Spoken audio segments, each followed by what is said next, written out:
bem? Então vamos lá, né?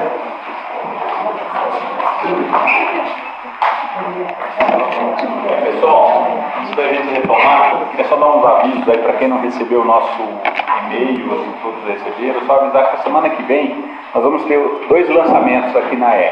Vai ter terça-feira o lançamento dos livros do Heberto Salles, que é um romancista brasileiro, baiano, da melhor Labra, né? É um ótimo romancista. Nós vamos estar editando dele o diário dele, que chama Subsidiário, e o Dados Biográficos do Finado Marcelino. Esse livro, inclusive, é citado no Futuro do Pensamento Brasileiro, tem um capítulo que o Olavo dedicou especialmente ao Heberto Salles. Então, quem tiver esse livro pode dar uma olhada lá para saber quem é o Heberto. E nós convidamos o José Carlos Zamboni, que é um estudioso da obra do Heberto Salles, ele conhece bem a obra, ele fez o prefácio e a apresentação da coleção Heberto Salles, que a gente está iniciando agora. Ele é professor na Universidade da Unesp, em Assis, ele dá aula de História da Literatura, e ele virá aqui para fazer essa palestra sobre o Heberto Salles na terça-feira. Então é imperdível, além de ele ser um grande escritor, ele escreve muito bem romances, poesia, tudo isso. Ele vai falar sobre o Heberto, e vocês vão reparar depois no prefácio dele que ele faz literatura em cima da literatura do Heberto Salles. Então é uma coisa muito bacana. E na quinta-feira nós vamos estar lançando o Diário da Felicidade. É um livro do Steinhardt, um escritor romeno que era crítico literário e depois virou monge da Igreja Ortodoxa. E esse livro é o período que ele passou na prisão comunista lá da Romênia, e que ele chamou de Diário da Felicidade, porque ele entrou judeu na prisão e saiu cristão. Ele se converteu ao cristianismo e foram os anos que ele considera mais felizes da vida dele. Então, nós vamos estar lançando na quinta-feira. Esse não terá palestra, porém conseguimos algo interessante também, que é um documentário da TV de Bucareste, a TV Cultura de lá. Eles fizeram um documentário sobre a vida do Steinhardt e nós mandamos legendar e vamos estar projetando aqui no dia, quinta-feira. Então quem quiser ver, é 1h30 de filme, muito bom, muito tocante, é um filme fortíssimo para fechar o ano com esse trabalho aí, que é um trabalho espiritual de altíssimo nível. Eu aconselho vocês, quem puder ir. É um grande presente aí poder ver esse trabalho. O horário. Então, o coquetel começa a partir das 19 horas e a palestra e a projeção 20 horas. Tá? Então, quem quiser vir direto para a palestra, para a projeção, vem às 20 horas. Tá bom? Eu enviei o e-mail, então pode ser que esteja lá na caixa de vocês, tem todos os dados. E hoje saiu na Folha de São Paulo também o nosso anúncio. Quem tiver a Folha também, na parte da ilustrada, tem os dados. Oi? O autor é nosso colega. Que autor? Não, ele é tradutor. O Eupídio, que é tradutor, o tradutor é o Eupídio, né, que vocês já conhecem aqui dos cursos, principalmente do Trivium, que ele frequentou, e algumas aulas aqui também, tá? O Eupídio, ele é um tradutor do romeno aqui pra gente, né? Então ele tem feito a tradução do romeno e também do Eric Weber do inglês, tá? Que é um colega nosso aí também, e aluno do Olavo também há muito tempo, e faz parte da turma aí, da equipe da E, tá bom? Então, sejam bem-vindos. Ok, muito bem. Então, vocês estão gostando da história? A história que nós estamos vendo aqui é a história de Dom Quixote de La Mancha, que é um fidalgo, assim, envelhecido, que resolveu fantasiar que ele mudou o nome para Dom Quixote, não se chama assim, chama-se Quijana, não é? Tem vários nomes, aliás, e ele fantasiou que é um fidalgo, arrumou um escudeiro, arrumou um cavalo, Rocinante, que é um cavalo velho que ele tinha, que ele batizou de Rocinante, encontrou uma dama para servir do seu ideal romântico, que é a Dulcinea del Toboso, não é? Que nada mais é do que uma pessoa que ele nem conhece, e saiu pelo mundo afora aí para fazer aventuras heróicas. As aventuras heróicas não têm dado certo, e a última agora, aqui com que ele se depara, é ter feito aqui, ter liberado aqui da prisão, né, de uns condenados aí às galés. E aí, por causa disso, eles morrem de medo agora de que a Irmandade lá, que é a polícia lá do rei, os persiga. Então agora o que acontecerá? Nós vamos pular essa parte, porque ela é uma história dentro da história também. Eles vão se refugiar na Serra Morena, que é uma serra que de fato existe na Espanha, e vão ficar lá escondidos da Irmandade, né? E a Irmandade, então, enquanto estão lá escondidos, acontecem vários fatos interessantíssimos. Entre eles, encontram lá um ermitão, que é um sujeito que também era ermitão, motivado por uma desilusão amorosa. Essa personagem irá ter importância daí até o fim da primeira parte. Esse ermitão irá participar da história até o fim da primeira parte. E ele, além disso, num dado momento, o Dom Quixote manda que o Sancho Panza leve uma carta para a Dulcinea del Toboso. E eles se separam, então. O único pedaço da história é que eles se separam. O Sancho Panza, na verdade, esquece de levar a carta, não a leva consigo, mas ele sabe o que tem dentro da história, não é? E ele sabe o que está escrito ali. E ele não sabe escrever, né? Ele é analfabeto. Mas o que acontece é que no meio do caminho, ele encontra com quem? Encontra com o cura e o barbeiro, lembra do cura e do barbeiro? Que são aqueles dois lá na cidadezinha onde morava o Dom Quixote, que estavam preocupados com o destino dele. E esses dois estavam procurando a dupla. E encontram esses dois, e esses dois então montam aí uma estratagema junto com uma moça, que vem a ser justamente a moça associada àquela desilusão amorosa daquele ermitão, e montam então uma estratagema que é o seguinte, é de convencer o Dom Quixote que aquela moça que está ali é uma princesa em distress, como se diz em inglês, né? Uma princesa aí em dificuldades muito grandes, porque ela é uma princesa do reino do Micomicon. Então o reino Micomicon é o nome do reino de onde ela é princesa, Micomicon. E ela então precisa ser salva lá, né, do assédio lá de um monstro uma criatura que quer casar com ela, e com isso eles imaginam que o Dom Quixote seria então convencido a ir para o reino de Micomicon e seria então levado pacificamente de volta para sua casa. Esse é o plano que o cura e o barbeiro inventam para conseguir convencer Dom Quixote a voltar. Então, o que nós faremos agora é pular uma parte bem grande do nosso texto, e que conta essas aventuras lá na Serra Morena, e vamos à página 18. Na página 18, então, capítulo 30, por favor.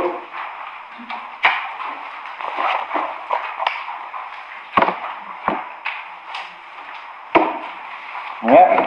Nós vamos ler, na verdade, o último parágrafo do capítulo 29, onde diz assim: o grupo decide partir na direção do reino de Micomicon. Não é isso? Começamos a ler daí, por favor, tá? Todo mundo viu o último parágrafo do item do capítulo 29, por favor? Então vamos lá. Deu certo a estratagema e, de fato, Dom Quixote agora vai tentar resolver lá, salvar lá o reino de Micomicon. O grupo decide partir na direção do reino de Micomicon. Quixote reconhece o cura e fica muito espantado em ver. É porque o cura e o padre estavam disfarçados. O padre, em princípio, estava fazendo de mulher. A primeira tentativa do padre era de mulher. Depois ele julgou que não ficava bem para um padre andar por aí vestido de mulher. Aí ele desistiu de andar vestido de mulher. Aí aparece a moça e resolve o problema, porque, em princípio, a ideia é que o padre ia servir de moça. Já imaginaram, né? O padre quer fazer o papel da princesa em perigo de Micomicon.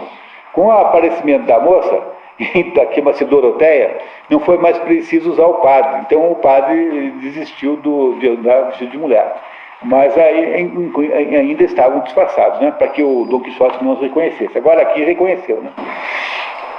A barba postiça do barbeiro, quase não se aguentava de vontade de rir, cai e ele a recompõe. O padre mente ao fidalgo, dizendo que sua fama não para de crescer. Mas Dom Quixote despreza toda a forma de lisonja. Basta de louvores. Sou inimigo de todo o gênero de adulações. O padre e o barbeiro contam a Dom Quixote que eles haviam sido assaltados por malfeitores, que lhe tiraram até as barbas. O cura faz notar que os tais assaltantes teriam sido libertados por um todo, então tão patife como eles. Mas o fidalgo não reconhece sua participação no episódio. Que é Porque quem é que os assaltou? Foram aqueles condenados que o Dom Quixote liberou lá das galés, né? Muito bem. Capítulo 30, que trata da descrição da formosa Doroteia, com outras coisas que muito sabor e passatempo. Dom Quixote nega sua responsabilidade na libertação dos prisioneiros. A princesa conta-lhe sua história. É uma história mentirosa, né? Tá? Essa história aqui agora é uma mentira que eles inventaram para que Dom Quixote ficasse interessado em salvá-lo. Ela é filha de Tináquio, o sábio, e da rainha Jaramiga.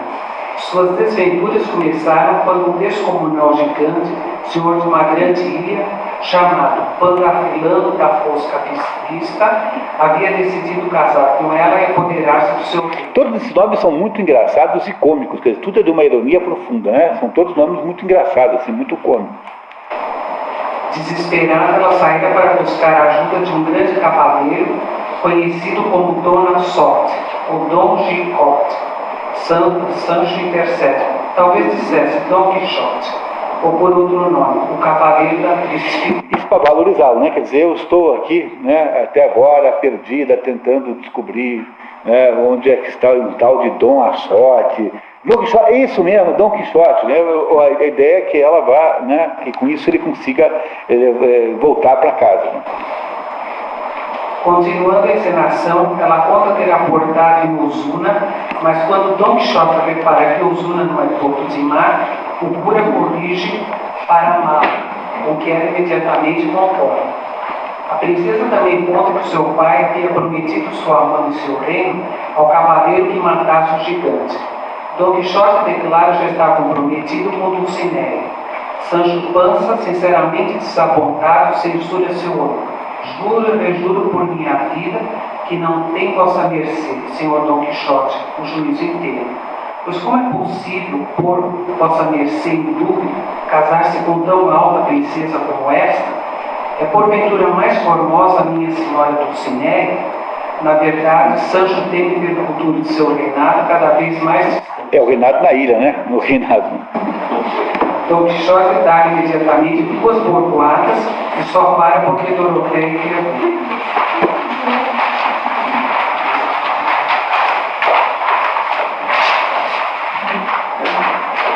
Pensas, vilão ruim, que disse passado pouco, que ele estar sempre para te aturar, que tudo há de ser tu, a despropositares e eu a perdoar-te, pois não o cuides, maroto excomungado. Que o és, e sem dúvida nenhuma, pois te atreveste a pôr língua na sem parte do cinema. Não sabias vós, Mariola, Faquim, Biltre, que se não fosse pelo valor que ela impunde no meu braço, eu por mim nem matava uma pulga. Mariola é patife, Faquim é velhaco, Biltre é Biltre mesmo. Sancho esconde-se atrás do burrico e do padre, de lá discute a distância o assunto com o Vidal. É uma distância segura, né? Para não levar mais uma bordoada. Tá? Acaba por se reconciliar, Dom Quixote lhe cobra notícias de sua amada, a quem Sancho foi incumbido de levar a tal. Lembram, né? Que o Sancho teria ido, né? Teria ido, né? Antes de Sancho poder relatar, aparece o delinquente Ginés de Passamonte, e Sancho logo infere que a cavalgadura do seu russo. Esse Ginés de Passamonte era aquele pior daqueles bandidos que ele libertou e que havia roubado o burro de Sancho Panza. Havia roubado o burrico. Sancho avança sobre ele e Ginés, largando o burrico, dá no pé imediatamente. O escudeiro abraçava seu asno e beijava-o e acariciava-o como se fosse gente. E o asno deixava-se beijar e acarinhar, sem responder o que é Dom Quixote assiste que seu escudeiro conta sem medos e enfadamentos como havia sido o encontro com a sua Dulcinea e como tinha sido sua reação à carta. Sancho diz que não levará carta nenhuma, com que o Vidal o concorda, confirmando que havia se esquecido de a entregar. Mas, no entanto, o Sancho irá mentir dizendo que havia falado com a Dulcinea. Essa mentira ele manterá. Capítulo 31. Das saborosas conversações que houve entre Dom Quixote e Sancho Panza, seu escudeiro, com outros sucessos. Dom Quixote especula sobre o encontro, aposto que achasse a enfiar pérolas ou bordando alguma empresa com canotilho de ouro a esse seu cativo cavaleiro. Mas Sancho continuou a mentir sobre o pretenso encontro com Dulcinea. Inventa que encontrara ajoelhar 2 pangas de trigo no pátio da casa, que ela não havia perguntado nada, que cheirava a homem, provavelmente por estar suando e enrilhada. Amarrotada, né? Que não havia lido a carta, que ele ditara de cabeça ao transcrevedor, por não saber ler, e havia rasgado em migalhinhas, dizendo que não a queria dar a ler a ninguém. Que havia implorado para Don Quixote sair daqueles matagais e se deixasse de fazer descocos. Descocos são insolências. E se pusesse logo ao caminho de El Toboso. É tudo mentira, né? Tudo mentira que ele, no dicionário do não chegou a ir a El Toboso, encontrou no caminho o cura e o barbeiro. Don Quixote está surpreendido com a rapidez com que Sancho voltara a imagina que o feiticeiro tenha interferido. Algum sábio amigo te levou em bolandas sem tu o sentires? Em bolandas, a toda pressa, é uma expressão antiga, em bolandas, a toda pressa. Dom Quixote hesita entre ver Dulcinea e ajudar Doroteia e pede parecer de Sancho. Mas o escudeiro está cansado de mentir e, ademais, nunca vira Dulcinea em toda a sua vida. Não é? A Dulcinea é a tal da amada, e a Doroteia é aquela princesa de Micomicon que está pedindo ajuda para que ela não tenha que casar com um gigante, né? Terrível, que quer casar com ela. Muito bem. Aparece André, o rapaz surrado pelo patrão que Don Quixote havia tentado ajudar nas suas primeiras andanças. Ao vê-lo, o fidalgo exibe e cava-se de sua ação. Para que vossas mercês vejam que importante coisa é ver cavaleiros andantes no mundo. André, no entanto, conta que o negócio havia saído às avessas, porque depois da partida do fidalgo, não só ele não havia sido pago, como tinha apanhado muito mais ainda, e que o seu patrão, a cada açoite que me dava, me dizia uma chufa para a vossa mercê, com tanta graça que, se não fossem as dores, até eu me riria de ouvir. Apesar das promessas de Don Quixote de reparar o desaforo, o jovem parte com um pedido. Se me tornar a encontrar, senhor cavaleiro andante, ainda que veja que me estão fazendo pedaços, por amor de Deus, não me acuda, deixai-me com a minha desgraça, que nunca ela será tanta como a que poderia acarretar o socorro de vossa mercê. A quem nosso Senhor maldiga e a todos quantos cavaleiros andantes tivessem nascido. Então, qualquer coisa menos, por favor, cuidar de mim. Aí, chegando nesse ponto aqui agora, vai haver mais uma história dentro da história, que é a história do curioso impertinente, que é um sujeito que é uma história muito divertida, só que não vai dar para a gente ler, pessoal. É a história do sujeito que desconfia da fidelidade da mulher e que combina com um melhor amigo de testar a mulher. Vocês, obviamente, mas imaginam que onde é que isso vai dar, né? Não é isso? Não é na cama, né? É isso mesmo. Não vai dar certo, mas essa história é uma história dentro da história, não tem nenhum problema, nós vamos pular esse pedaço aqui, não é? Isso. E vamos aí lá para frente, não é? Vai aparecer aí também mais uma figura, mais uma história dentro da história, que vai aparecer um sujeito chamado Rui, que é um ex-cativo dos muçulmanos, que estava trazendo uma mulher muçulmana para casar com ela na Espanha, mais ou menos reproduzindo o que havia acontecido com o próprio Cervantes quando ficou cativo lá na história. Nós também não vamos poder ler isso, é muito grande esse pedacinho aqui, e vamos lá para frente na página 27, no capítulo 66, página 27, capítulo 66, em que agora, né, o Dom Quixote, depois de conhecer esses episódios todos que estão aí em cunha, intermeados na história, está sendo levado finalmente pelo barbeiro e pelo cura para a sua cidadezinha, não é? Para Mancha, de onde imagino que ele vai ficar o resto da vida lá em paz. Não é isso? E aí, então, estamos aí na página 27. Quem é que está na vez, por favor? É o Joaquim, pode ler, Joaquim. Da notável aventura dos quadrinheiros e da grande ferocidade do nosso bom cavaleiro Don Quixote.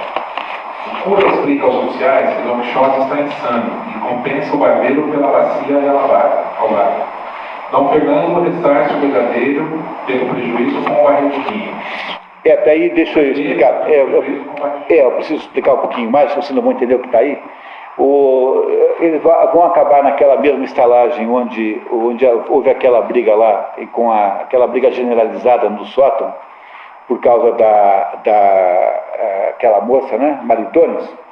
E aí aparecem também, aí nessa altura do campeonato, já tem uma pequena comitiva que vai caminhando junto com esses chegados novos aí, que não tem grande importância na história. Mas aparece também o tal do barbeiro, que havia sido despojado da sua bacia. Lembra? Quando ele achou que a bacia era o elmo de Mambrino. E o barbeiro reconhece o Dom Quixote e Sancho Panza e quer um ressarcimento. Só que ali também, naquela estalagem, também estão lá aqueles fulanos, aqueles policiais do rei, né? Que é aquela Irmandade, tem lá uns membros da Irmandade e cria-se então uma confusão tão grande que só pode ser resolvida com a intervenção então de um desses novos chegados, que trata-se de um nobre, que faz então, remenda a situação para que o Dom Quixote possa se livrar desse caso também. Então, se pudesse recomeçar, por favor, Joaquim, agora, né? Capítulo 66. Da notável aventura dos quadrilheiros e da grande ferocidade do nosso bom cavaleiro Dom Quixote. O cura explica aos oficiais que Dom Quixote está insano e compensa o barbeiro pela bacia e ambar. O barbeiro que foi roubado, né? Pela dupla. Dom Fernando ressarce o vendeiro pelo prejuízo com barril. Que houve lá um barril do vinho que se perdeu. Dom Fernando é um recém-chegado nessa história, que se associou à história e que não tem grande importância no seu fato de que ele é, né, uma personagem incunha. Dom Quixote assevera que é hora de deixar o castelo e prestar assistência à princesa do Mico-Micão. Então vão agora na direção do Mico-Micão, que nada mais é do que a própria casa dele, só que ele não sabe. Sancho Panza, no entanto, garante que a moça não é princesa nenhuma. É o tanto como minha mãe, porque se o fosse, não daria de certo a cada canto e a cada instante aos beijinhos com o sujeito cara-rola. O trata com desrespeito, dizendo que no que diz respeito a salvar damas, as marafonas que se fiem e nós que vamos comendo. Don Quixote fica furioso com Panza. Ô velhaco e vilão, descomposto, ignorante, estúpido, desbocado, murmurador e maldizente, que semelhantes palavras ousasse dizer na minha presença e na presença destas ímplicas senhoras, como é que ousaste pôr na tua confusa imaginação semelhantes desonestidades e atrevimentos? Vai-te da minha presença, monstro da natureza, depositório de mentiras, armário de embustes, inventor de maldades, publicador de sandices, inimigo do decoro que se deve às pessoas reais. Vai-te, não apareças diante de mim, sob pena da minha ira. Porque ele está fazendo um pouco das damas, né? Essa aí que o senhor está querendo salvar é só uma sem vergonha que não para de beijar o outro, porque ela estava lá beijando o outro, que era aquele que era o ermitão, lembra? O ex-ermitão. Coisa nenhuma. É tão dama como a minha mãe. Então, já fez um deboche das damas que o Dom Quixote quer salvar. Doroteia intervém dizendo a Dom Quixote que Sancho estava enfeitiçado. O escudeiro pede desculpas. O grupo, já há 2 dias no albergue, monta então um plano para repatriar o fidalgo. Levá-lo amarrado numa jaula carregada pelo próprio grupo disfarçado, de modo que ninguém seria reconhecido por ele, exceto Sancho Panza. Quando o agarrar em seu quarto, o fidalgo julga serem aqueles vultos fantasmas do castelo. Os disfarces não são tão bons que as verdadeiras identidades nem mesmo Sancho conseguiria discernir. Sem reconhecer ninguém, Dom Quixote é metido numa jaula. O barbeiro profetiza na sua saída que ele irá se unir a Dulcinea. Dom Quixote fica consolado com a profecia e responde: ó tu, quem quer que sejas, que tanto bem me prognosticaste, rogo-te que peças da minha parte ao sábio nigromante que tem as minhas coisas a seu cargo, que não me deixe perecer nessa prisão, onde agora me levam, enquanto não vi cumpridas tão alegres e incomparáveis promessas, como são as que aqui se me fizeram, que sendo assim terei por glória as penas do meu cárcere, e por alívio essas algemas que me cingem, e não por duro campo de batalha. Inclinou-se-lhe Sancho Panza, com muito cometimento, e beijou-lhe ambas as mãos, não podendo beijar uma só, por estarem as duas amarradas.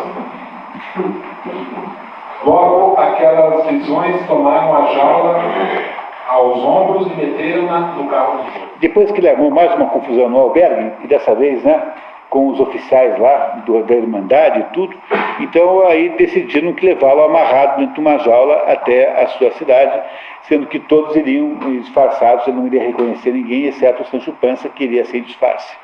E aí vai o Dom Quixote, então, de volta para sua casa, para sua terra, aí amarrado dentro de uma jaula, como se fosse um animal, não é? E vai mais ou menos se findando aí a primeira parte, mas há muita coisa interessante ainda aí. Vamos lá, continuamos. Do modo estranho como foi implantado Dom Quixote da Mancha com outros famosos sucessos. Preso na carroça, Dom Quixote discute com Sancho Panza aquele estranho encantamento. Muitas e muito graves histórias têm reunido de cavaleiros andarilhos, mas nunca li, nem ouvi, nem vi que os cavaleiros encantados nos levem dessa maneira, e com a demora que prometem esses preguiçosos e tardios animais. O cura combina, diz os oficiais acompanhados. Todos partem juntos lentamente. O vendeiro dá ao cura uma cópia do livro, novela de Rinconete e Cortadilho de Cervantes. Ao longo do caminho, o grupo vai se dispersando, cada um tomando o seu destino. Quer dizer, é o Cervantes falando do próprio livro dele, né? É técnica moderna, né? Não é isso? E aí então o grupo vai se dispersando e os oficiais deixam de implicar com ele, porque afinal, né, ele é claramente um sujeito insano, está sendo levado numa jaula, portanto tem aí chance de não fazer mal a ninguém. A comitiva cruza com um código de toleiros composto por 6 acompanhantes. O grupo quer saber quem sente ao lado, já que a presença de quadrilheiros sugeria algum fascínio. Como havia oficiais ali, deve imaginar que ali naquela jaula tem alguém perigoso. Dom Quixote responde que por inveja e fraude de maus encantadores, o que é confirmado pelo livro. Sancho Panza assume a defesa de seu amo e acusa o padre de ter pedido o casamento de Dom Quixote com a princesa Micomicona. Tudo que eu digo não é senão para encarecer nossa paternidade e ter a consciência de como está cheio do tratar ao tratado do ano. O barbeiro ameaça colocá-lo na mesma jaula para Sancho participar de seu gênio e de suas cavalarias. O cura emparelha com o cônego e lhe explica a situação. O grupo emparelha, isso é bem importante, viu, pessoal? O grupo emparelha com um cônego, quer dizer, um representante alto da igreja, né? Que vão ter uma conversa interessantíssima agora. Aí vocês começam a entender o sentido da obra, agora. Reparem só. O cônego conversa com o padre licenciado sobre literatura, dizendo que as histórias devem ser realistas e não fantasiosas, dizendo ser prejudiciais na leitura desses livros a que chama de cavalaria. Então é o cura conversando com o cônego. O cura é o nosso velho cura lá da cidade da vizinha de Dom Quixote. E ele e o cônego, que é, digamos assim, uma pessoa de maior hierarquia na igreja, diz que acha que livros de cavalaria são prejudiciais e não deveriam mais ser lidos. Não é? Portanto, aqui vai haver uma discussão sobre o problema da leitura daquela época, que é mais ou menos a chave do enigma da compreensão da obra. Tá? Veja o que é que diz aí o cônego, né? O que o cônego vai dizer. Nunca vi um livro de cavalarias como unidade de ação, mas compõe-se de tantos membros que mais parece que o autor quis formar uma quimera ou um monstro de fazer uma figura proporcional. A unidade de ação é uma das unidades que Aristóteles julga essenciais no livro A Poética, em que ele diz que tem que ter unidade de tempo, espaço e ação. Então a ação tem que ser única, né? Porque o teatro, o livro, a história não pode ter quebras, quer dizer, tem que ter uma linha que você compreende, né, para você poder compreender a história. Ele diz que o livro de cavalaria não tem isso. Portanto, seriam livros tecnicamente errados. Mas por que tem um cônego aqui no século XVI falando disso? Porque é nesse momento em que o mundo renascentista está redescobrindo o mundo grego. Portanto, é uma espécie de volta para o modelo clássico que Aristóteles representa, né, contra o modelo medieval que Dom Quixote e que os livros de cavalaria representam. Os livros de cavalaria não são escritos no critério clássico, são escritos no critério medieval.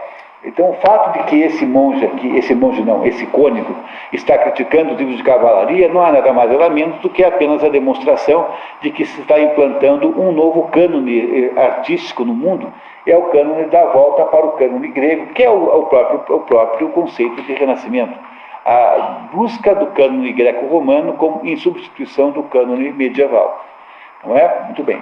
Continuar. Além disso, são duros no estilo, incríveis nas façanhas, lascivos nos amores, desjeitosos nas cortesias, prolixos nas batalhas, necios nas razões, disparatados nas imagens e, finalmente, alheios a todo o artifício discreto e, por isso, dignos de serem desterrados da República Cristã como coisa inútil. Está vendo? Ataque frontal aos livros de cavalaria por um sujeito moderno, né? Esse cônego é um sujeito moderno, compreenderam?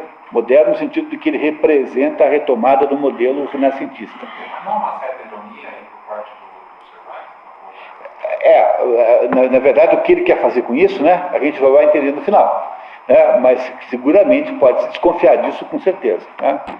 Na opinião do cônego, a história deve ser um vasto e espaçoso campo por onde podia correr apenas sem o mínimo obstáculo, permitindo que o autor possa assumir qualquer papel.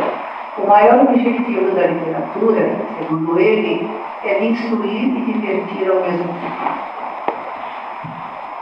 Onde prossegue o cônego, a matéria dos livros de cavalaria com outras coisas dignas de seu engenho. O cônego continua, dizendo que ele mesmo havia começado a escrever um livro de cavalaria.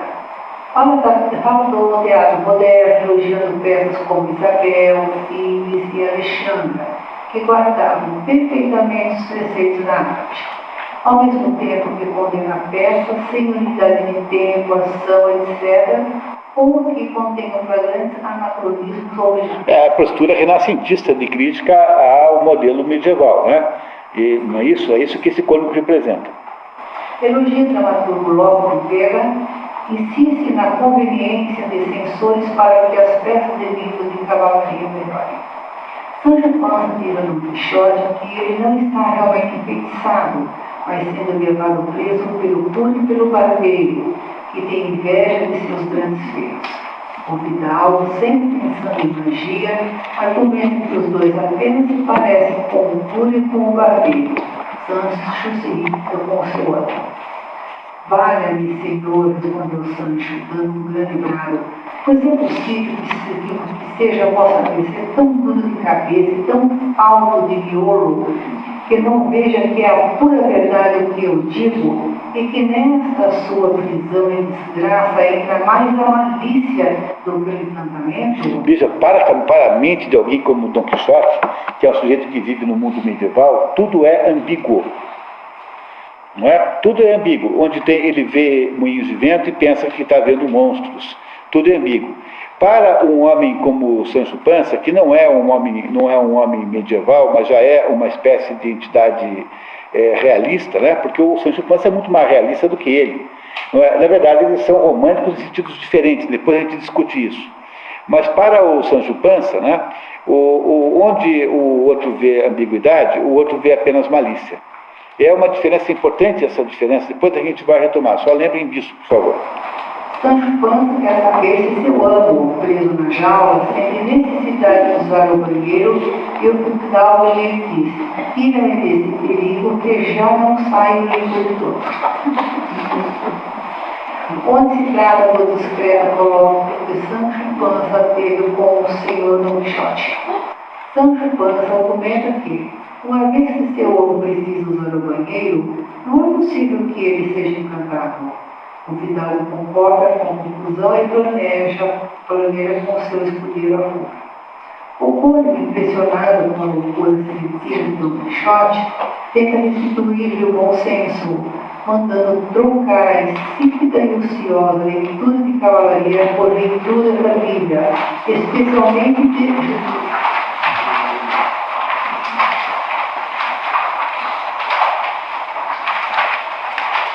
juízes como que ele acharia verdades grandiosas e feitos tão reais como derrodados.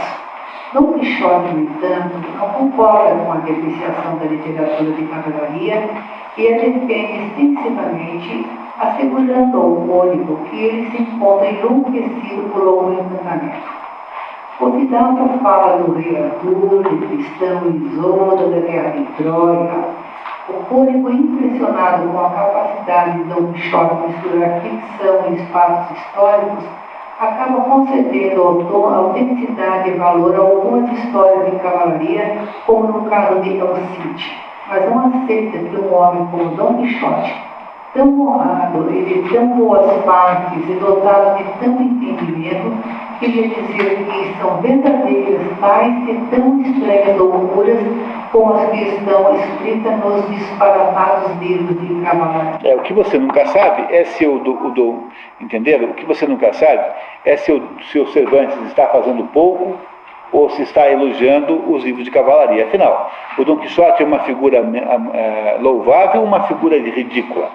Essa é a questão, esta é o grande truque ficcional que o autor usa para nos deixar em suspenso o tempo todo, não é? No fundo, você tem que acabar tomando a decisão sobre se você acha que o autor está fazendo pouco dos livros de cavalaria. Lembra que no início, lá no prefácio, aquele amigo que teria lido o livro disse assim para ele: olha, afinal de contas, esse livro aí é apenas um deboche dos livros de cavalaria. Será que isso é assim? Quer dizer, será que é assim ou não é? Essa é a pergunta central depois, pela qual nós começamos a interpretação. Você se prepare para tentar responder isso, não é? Mas vamos continuar, vamos lá. Das discretas alterações que Dom Quixote e o Cônego tiveram com outros sucessos.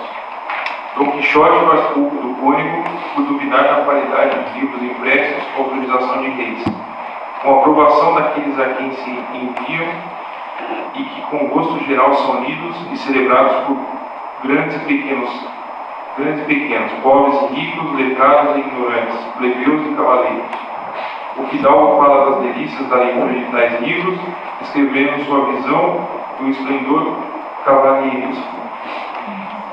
Não quero alargar-me mais nisto, pois daqui se pode corrigir que qualquer parte que se leia de qualquer história de cavaleiro andante há de causar gosto e maravilha a quem a lê. Coligir significa concluir, né? Então aqui tem uma defesa maravilhosa, lindíssima, que Dom Quixote faz dos livros de cavalaria. Olhem que beleza. Creia-me, vossa mercê, e como já lhe disse, leia esses livros e verá como lhe desterram a melancolia e lhe melhoram a condição, se caso tiver mal. Eu de mim sei que depois de me ter metido a cavaleiro andante, sou bravo, comedido, liberal, bem-criado, generoso, cortês, audaz, brando, paciente, sofredor de trabalhos, de prisões, encantamentos, e ainda que há tão pouco tempo me fui metido dentro de uma jaula, como se fosse doido, espero, pelo valor do meu braço, ser dentro de poucos dias rei de algum reino, onde possa mostrar o liberal agradecimento que o meu peito encerra. Olha que beleza, né? Que lindíssimo depoimento, né? O Dom Quixote explicando, né, ao Cônego que ele melhorou com os livros de cavalaria e que ele espera ser rei de algum reino, dentro de alguns dias. O Fidalgo profetiza que logo será feito rei e espera fazer assim pança um conde. O escudeiro concorda e sonha com ter muitas propriedades e viver de rendas. Quando o Cônego o lembra das grandes responsabilidades envolvidas em tal empreitada, Dom Quixote diz usar sempre como exemplo a Marquês de Galba e, assim pode, sem escrúpulos de consciência, fazer conde a Sancho Pança, que é um dos melhores escudeiros que nunca teve um cavaleiro andante. O Cônego fica abismado com a falta de juízo do Fidalgo e com a simplicidade do escudeiro. Chega o pastor Eugênio, conversando com sua cabra malhada, e lhe oferece para contar uma história. Essa é uma história dentro da história, mas é tão curtinha que vale a pena ler. Vamos ler esse pedacinho aí. Que trata do que contou o cabreiro a todos os que levavam Dom Quixote. É o pastor Eugênio, né? É uma história dentro da história. Essa nós estamos pulando, né? Mas aqui vamos ler essa porque é curtinha. A história do rapaz era sobre um lavrador da região, muito estimado, mais pela virtude que tinha e pela opulência, que era pai de formosíssima filha de 16 anos, Leandra, cuja virtude o pai guardava, e hesitava em ceder aos vários pretendentes, entre eles o próprio pastor, cujo maior rival era Anselmo. O pastor, o pastor Eugênio, né? Esse Eugênio e esse Anselmo disputavam a mão dessa menina chamada Leandra. Um dia chegou um soldado, Vicente da Rosa, e contou à moça as suas façanhas.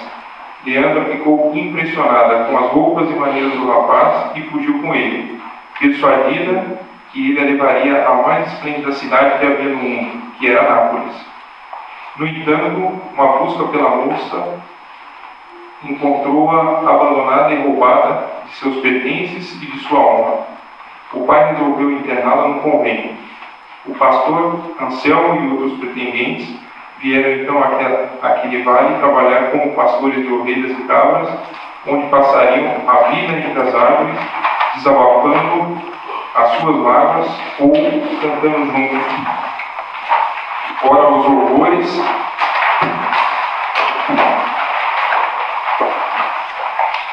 ora os vitupérios da formosa Leandra, ou suspirando a sós, comunicando aos céus sentidas queixas. Eram tantos os pretendentes e tantos os lamentos que aquele sítio se converteu na pastoril Arcádia.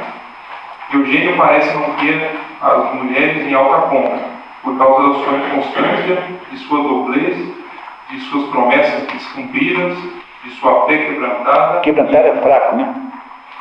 E, finalmente, do pouco discorrer com que empregam os seus pensamentos e inclinações. É uma historinha dentro da história. Nós teríamos pulado se fosse cumprido. Mas continuamos. Continua agora o Dom Quixote chegando na sua terra. Da pendência que teve Dom Quixote com o cabreiro. Após ouvir a história, Dom Quixote decide resgatar Leandro do convento, mas Eugênio debocha. Isso assemelha-se ao que se vê nos livros dos cavaleiros andantes, que faziam tudo o que deste homem vossa mercê me diz. Ainda que tenho para mim, ou que vossa mercê zomba, ou que esse fidalgo tem a duela de menos. Uma duela de menos é um parafuso de menos. Então, quando o Dom Quixote diz que vai sequestrar, vai buscar a Leandra no convento, ele diz que o outro diz, o senhor é maluco, né? O tal do pastor, Eugênio. Dom Quixote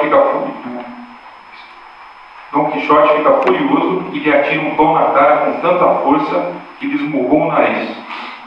O cabreiro agarra o fidalgo pelo pescoço com as duas mãos. No meio da briga, ouve-se o som de uma trombeta tão triste que o cabreiro, cansado de moer e de ser moído, largou o fidalgo e juntos prestam atenção. Era uma procissão de penitentes, vestidos de branco e de negro, que descia em costa carregando a imagem da Virgem. Dom Quixote pensa tratar-se de uma dama sendo levada contra sua vontade e brande a espada com o grupo. Um dos homens do grupo, que reagira ao fidalgo às gargalhadas, dá-lhe uma bordoada no ombro, caindo o cavaleiro no chão em muito maus lençóis. Sancho Pança, achando que Quixote estava morto, faz sobre ele o mais doloroso e divertido pranto desse mundo. Mas Dom Quixote recupera-se, é colocado novamente na jaula e 6 dias depois chega à sua aldeia. A mulher de Sancho, Pança, quer saber dos ganhos com aquela expedição, mas ele só consegue falar do valor das aventuras porque passou. A governanta e a sobrinha reafirmam a culpa dos livros de cavalaria por aquela desgraça. Cervantes antecipa as próximas aventuras de Dom Quixote, graças aos pergaminhos que haviam sido encontrados numa caixa de chumbo por um médico. No pergaminho havia vários epitáfios e eulogias a Dom Quixote, Dulcinea e Sancho Pança, entre eles o que segue. E tem um soneto, então, muito bonito. Quer ler, por favor? Comunicou acadêmico T.H. Macília. A sepultura de Dom Quixote epitáfio. É um soneto que é um epitáfio, né? Aqueles ditos que vão na sepultura. O tresloucado que adornou a mancha de mais espônios e jazão de Creta, o juízo que teve a grimpa inquieta e cuda quando fora melhor ancha, o braço que a sua força tanto ensancha, que chegou do Catai até Gaeta, a musa mais horrenda e mais discreta, que versos foi gravar em bronze a prancha.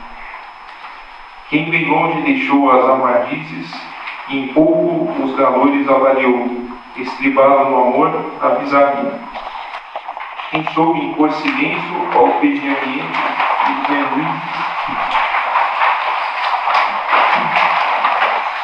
Quem, montado em alucinante, vagueou, chasmou por fim, sob essa luz à frente. Bom, então esse aí o Dom Quixote, em princípio, teria ficado prisioneiro na sua casa, né, aos cuidados daquela governanta, e não faria mais nada. No entanto, aparece no mercado um livro sobre o Dom Quixote, contando as aventuras do Dom Quixote que se seguiram, e esse livro não foi escrito pelo Cervantes, portanto, é um livro mentiroso. E aí, então, o Dom Quixote resolve tirar isso a limpo e sairá novamente para uma nova série de aventuras, que são mais compridas do que as aventuras da primeira parte, mas que, por razões muito compreensíveis, tiveram que ser transformadas num super resumo mesmo, porque nós já entendemos o suficiente o livro para que a gente possa, finalmente, ir para a interpretação. Então, vamos ler esse finalzinho aqui inteiro, que é a parte 2 super resumida. A parte 2 foi publicada 10 anos depois da primeira parte. Muito bem. Quem é que está na vez? Edson, por favor. Parte 2. Parte 2. Publicada em 1615, a segunda parte do Dom Quixote, originalmente publicada separadamente, foi uma reação irritada de Cervantes à publicação em 1614 de uma continuação ilegítima escrita por um certo Avellaneda de Tordesilha, identificado por alguns como sendo Lope de Vega. Que é o maior literato do tempo de Cervantes, né? O maior literato espanhol do tempo de Cervantes. Que no prefácio desfaz da primeira parte, chama Cervantes de velho e pobre, e pinta Dom Quixote como um maluco vulgar. Mais do que escrever verdadeira continuação, Cervantes inclui o episódio de Avellaneda na própria história.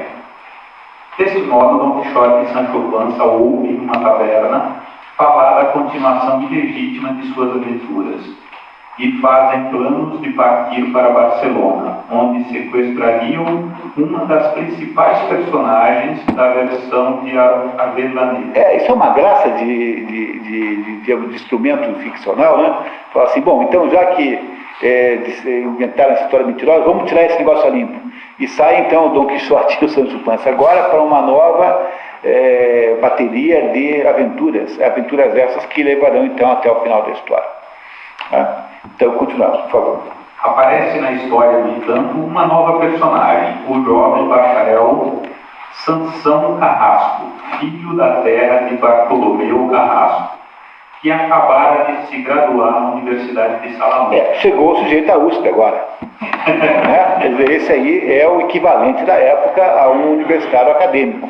O Sansão Carrasco é alguém que veio da universidade, alguém então que está, digamos, na mais absoluta ponteira do saber, do conhecimento, enfim, que representa o mundo renascentista, o conceito renascentista de mundo de vida universitária. E essa pessoa terá uma importância enorme daqui para frente, Sansão Carrasco.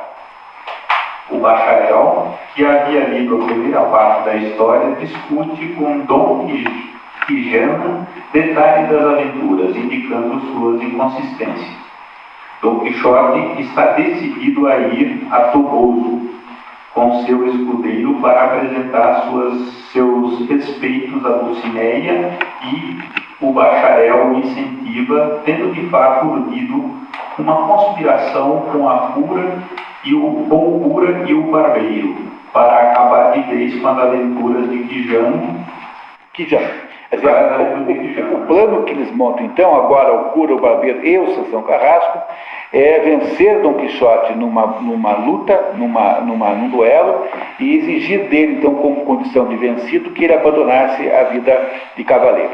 Com isso, eles imaginavam que Dom Quixote iria sair, então, desse mundo, né? E é isso que eles tentam fazer, vamos ver. Quixote e Pança partem e no caminho encontram 3 camponeses. Surpreendentemente, Sancho Pança tenta convencer o Fidalgo de que uma delas é Dulcinea, mas o Quixote, que está cético, acha que se isso for verdade, um feiticeiro deve ter enfeitiçado muito mais para parecer com uma camponesa feiosa, cheirando a alho e mal educada. Quer dizer, aquela que o Sancho diz que é Dulcinea, parece a do Quixote, uma camponesa feiosa, cheirando a alho e mal educada. Dom Quixote desentende-se com um certo cavaleiro dos espelhos, também chamado Cavaleiro da Floresta, que é nada mais, nada menos que o próprio Sansão Carrasco disfarçado, acompanhado por seu escudeiro Tomé Cecial, lavrador da aldeia e compadre de Sancho. Então, agora, o cura, o padre e o Sansão Carrasco estão aplicando o seu plano, né? Então, o Sansão Carrasco fantasia-se do Cavaleiro dos Espelhos e arruma uma briga sobre quem que é mais bonita, a mulher mais bonita, essas brigas bobas. E aí vai haver, então, uma luta entre os dois. Como o Sansão Carrasco é jovem, não é? E o outro é velho, imagina que ele vencerá facilmente Dom Quixote e imporá como condição na derrota o abandono do Dom Quixote de qualquer pretensão à cavalaria. Esse é o plano, né? Vamos ver o que vai acontecer. O ponto de discórdia era sobre quem seria mais formosa, Dulcinea ou a dama do seu opositor. O plano de Sansão era vencer o Fidalgo no combate, e obtendo dele a promessa cavalheiresca de abdicar das armas, levá-lo de volta para casa para sempre. No entanto, Dom Quixote vence o combate e obriga o cavaleiro a reconhecer a superioridade de sua Dulcinea. Deu errado porque ele acabou ganhando. Dom Quixote venceu. Não deu certo o plano. A dupla continua na direção de Toboso e no caminho vive várias aventuras, entre elas as dos leões. Quixote, moralizado com a vitória sobre o Cavaleiro dos Espelhos, encontra um carro com bandeiras, dentro do qual havia 2 leões engaiolados. Quixote desafia o condutor: apeai-vos, bom homem, e visto que sois o guarda, abri estas janelas e largai-me estas feras, que no meio deste campo lhe mostrarei quem é Dom Quixote de La Mancha, a despeito e apesar dos nigromantes que nos enviam. Nigromantes são os feiticeiros e magos, né? O condutor não quer abrir, mas o fidalgo ameaça de espetá-lo com a lança. Aberta finalmente a jaula, o generoso leão, mais comedido que arrogante, não fazendo caso de ninharias nem de bravatas, depois de olhar para um lado e para o outro, voltou os quartos traseiros para Dom Quixote. Não quis nada de briga com ele. Simplesmente virou ao contrário e mostrou os quartos traseiros para o Dom Quixote. Portanto, a tentativa que ele fez de enfrentar os leões também não deu certo. Quixote e Pancha participam da peça pastoral, o casamento de Camacho. A aventura de Dom Quixote continua com a descida de Dom Quixote à cova de Montesinos, cuja experiência o fidalgo relata como entrantes. Essa é uma das mais bonitas partes do livro, e essa descrição aqui é magnífica. A cova de Montesinos equivale à descida aos infernos, quer dizer, equivale àquele ato que sempre aparece iniciaticamente, que é de você ir para os infernos para depois ir para o céu, né? Antes de ir para os infernos, tem que ir para o céu, tem que ir para os infernos. Não esquecer que Jesus também fez isso, né? Desceu à mansão dos mortos, depois subiu aos céus. Toda vez que você vai poder ir ao céu, tem que ir primeiro para o inferno. Também faz isso Dom Quixote, indo até a cova de Montesinos, que é uma das mais lindas descrições que está no livro. Olha que maravilha de descrição. Preste atenção, por favor. Arregalai os olhos, esfregai-os, e vi que não dormia, mas de que estava perfeitamente desperto. Contudo, sempre tentei a cabeça e o peito para me certificar se era eu mesmo que ali estava, ou algum fantasma vão. Mas o tato, o sentimento, os discursos concertados que fazia entre mim me certificaram que era eu ali, então, o mesmo que sou agora aqui. Ofereceu-se-me logo à vista um verdadeiro e suntuoso palácio alcaçar, cujos muros pareciam fabricados de claro e transparente cristal, donde saiu, ao abrirem-se duas grandes portas, e veio direto a mim. Um ancião venerável coberto com um capuz de beata roxa que arrastava pelo chão. Vestia por baixo uma batina de cetim verde, trazia uma negra gorra milanesa, e a barba alvíssima descia-lhe abaixo da cintura. Não tinha armas, tinha apenas na mão um rosário de contas, maiores que nozes. E os padres nossos eram do tamanho de ovos de avestruz. O porte, o andar, a gravidade, a majestade da presença surpreenderam-me e assombraram-me. Chegou a mim, e a primeira coisa que fez foi abraçar-me estreitamente e dizer logo, há largos tempos, vagaroso Dom Quixote de la Mancha. Valoroso Dom Quixote de la Mancha, que todos os que estamos encantados nesta soledade esperamos ver-te, para que dês notícia ao mundo do que encerra e cobre a profunda cova por onde entrastes, chamada a Cova de Montesinos, façanha só guardada por teu invencível coração e por teu ânimo estupendo. Vem comigo, claríssimo Senhor, que te quero mostrar as maravilhas solapadas neste transparente alcaçar que eu sou, alcaide e guarda-mor perpétuo, porque sou o próprio Montesinos que dá nome à cova. Don Quixote e Sancho Panza também vão ao espetáculo de bonecos do mestre Pedro. Durante a apresentação, o fidalgo, hipnotizado pelo enredo, revolta-se contra os bonecos mouros que atacam bonecos cristãos e os agride a espadadas. O fidalgo e seu escudeiro aceitam o convite de um casal de duques que debocham dele, organizando espetáculos burlescos dos quais Sancho Panza finalmente governa a ilha Baratária. Que é a ilha que ele tanto queria, né? Todos ficam surpreendidos pelo bom senso político do escudeiro. Mas, quando é armada uma falsa rebelião, Sancho Panza renuncia à vida de governador feudal, num corajoso ato de lealdade a Don Quixote. A dupla chega a Barcelona, onde são hóspedes de Dom Antônio Moreno, que também decide divertir-se às custas deles. Em Barcelona, o cavaleiro da Branca Lua desafia Don Quixote para um duelo, acompanhado por seleta companhia. Quem será que é o cavaleiro da Branca Lua? Nada mais nada menos do que o Sansão Carrasco, né? O fidalgo é rapidamente derrotado pelo cavaleiro, que é nem mais nem menos que o bacharel Sansão Carrasco. Como uma das condições impostas por sua derrota, Don Quixote é forçado a abandonar a vida de cavaleiro errante pelo resto da vida. O resto do livro narra a volta da dupla para casa, não sem passar novamente pela casa dos duques, onde ocorreram novas humilhações. Chegando à aldeia, notam que o fidalgo está muito doente e colocam na cama. Depois de dormir um pouco, acorda e declara seu nome. É Alonso Quijano, que era o nome dele de verdade. Ele repudia a sua condição de Dom Quixote e diz que ele é Alonso Quijano. Dai-me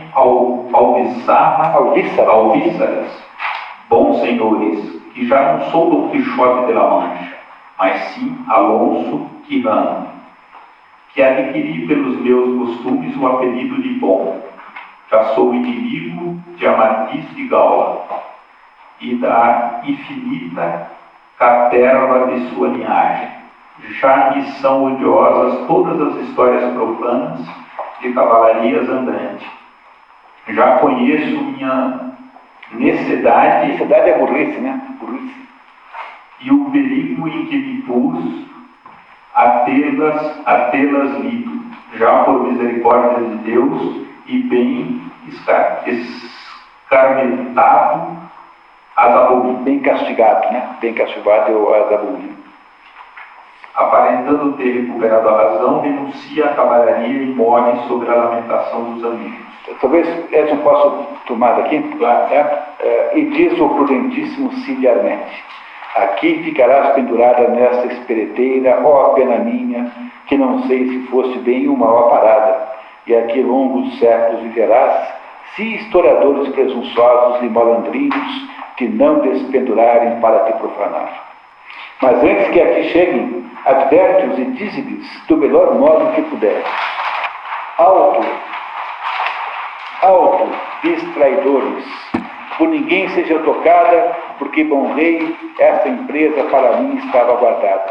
É poeticamente maravilhoso isso, né? É a pena dizendo para quem for pegá-la para contar outra história. Só para mim nasceu Dom Quixote e eu para ele. Ele para praticar as ações e eu para descrever. É a pena falando, né? A pena. Somos um só.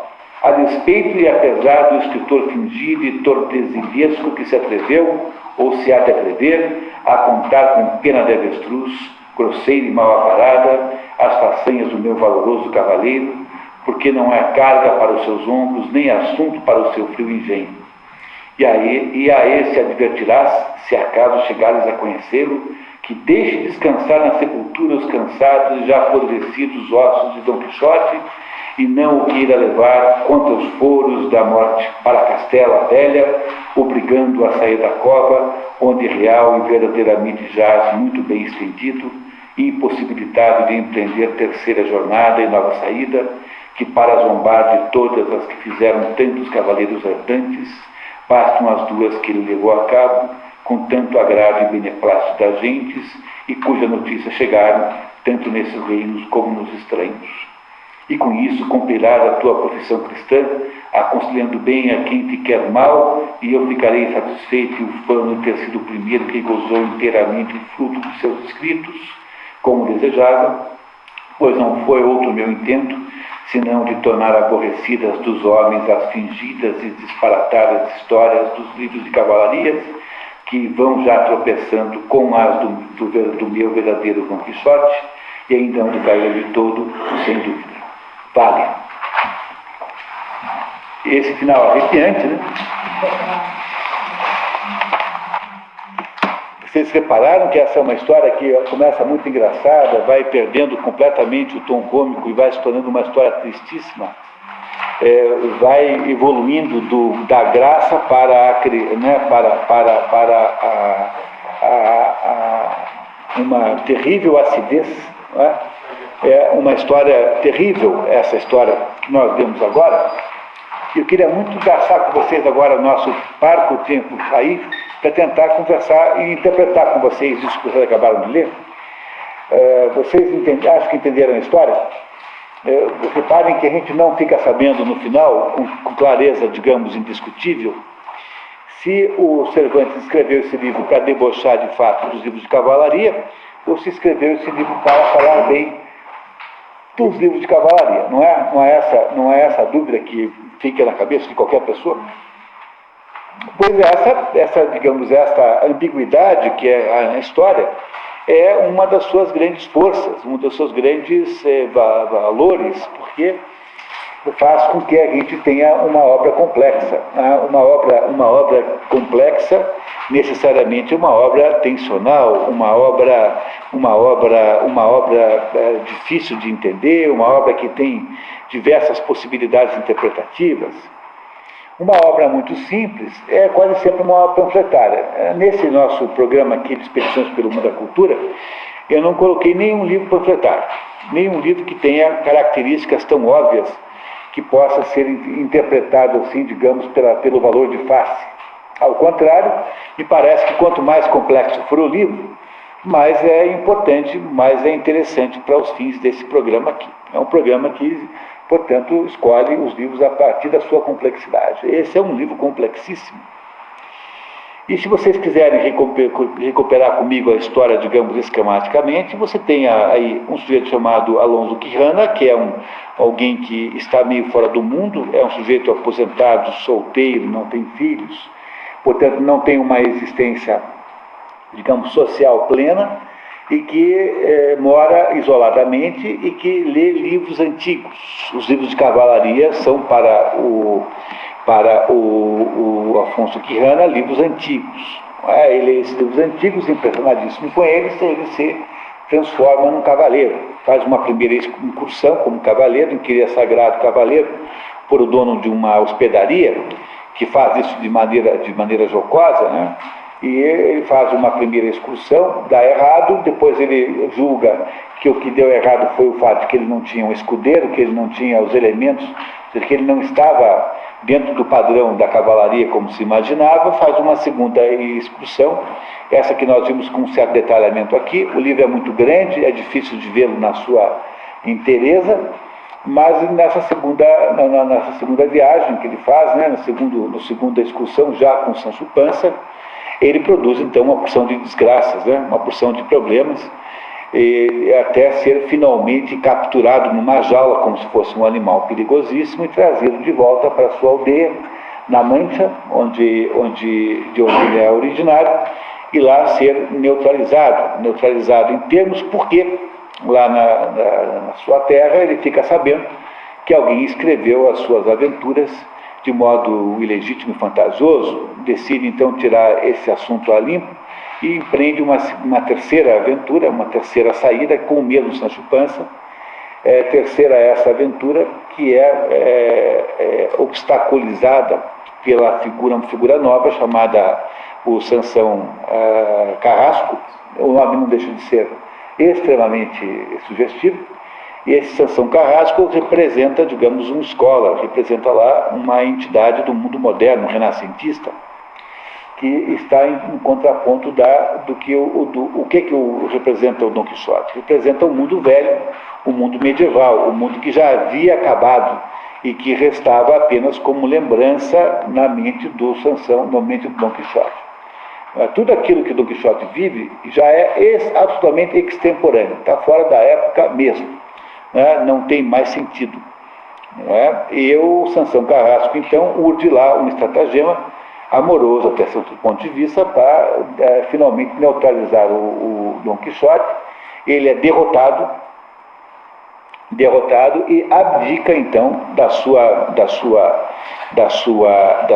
missão de cavaleiro e, em consequência, morre, digamos assim, com um amargor na boca, dizendo que ele agora, que se chama Alonso Quijana, ou seja, repudiando a sua vida de cavaleiro, atribuindo a esta vida um ato de inconsciência, um ato de falta de juízo esse que ele teria recuperado no final da vida, e morre então, digamos, amargamente, com a consciência de que, na verdade, ele havia apenas delirado, havia feito ali um delírio, e que tudo que ele fez não fazia mais sentido.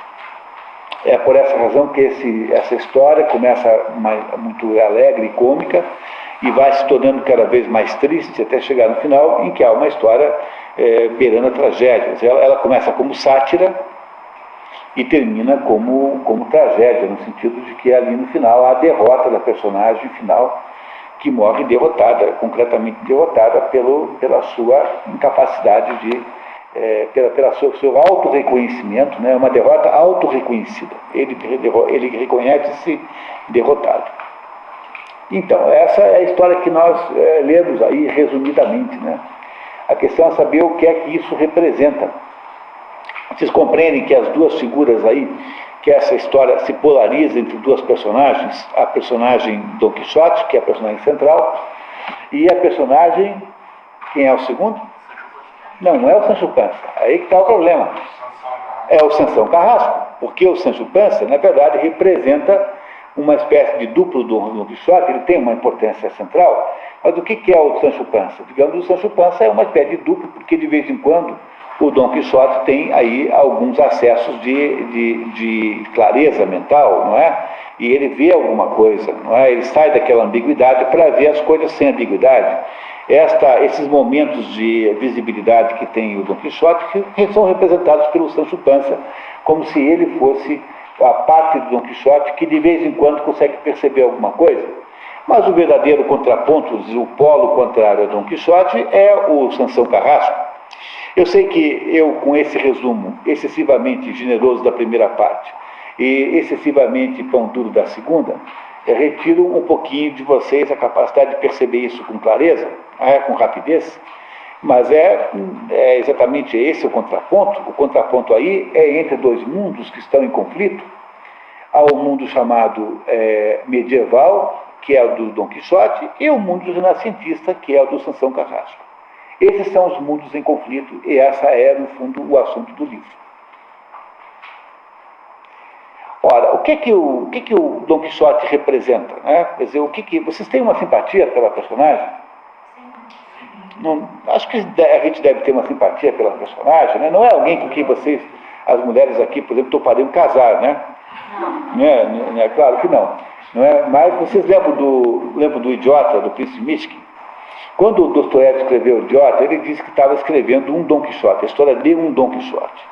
As personagens literárias mais próximas aqui, que estão nos livros que nós estamos lendo aqui, são o Mr. Pickwick, do Pickwick Papers, do Charles Dickens. O Mr. Pickwick é como o Don Quixote.